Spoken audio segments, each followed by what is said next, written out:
ఎక్కడో పుట్టిన పిల్ల, ఎవరో తల్లిదండ్రులు అంత ప్రేమతో పెంచిన పిల్ల ఇంటి పేరు వదిలేసింది, వంశం వదిలేసింది, తన ఊరు వదిలేసింది, తన వారిని వదిలేసింది, తన తల్లిదండ్రులను వదిలేసింది, బంధువులను వదిలేసింది, స్నేహితులను వదిలేసింది.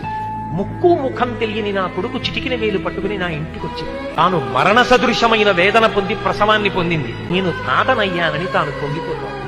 నా వంశాన్ని నిలబెట్టింది. మా మామగారు బాగుండాలని కోరుకుంది, మా అత్తగారు బాగుండాలని కోరుకుంది. తాను నోము చేస్తే, వ్రతం చేస్తే నా భర్త దీర్ఘాయుష్మంతుడు కావాలని అడిగింది. నిద్ర లేచి మంగళసూత్రం కళ్ళకద్దుకుంటే మా ఆయన బాగుండాలని కోరుకుంది.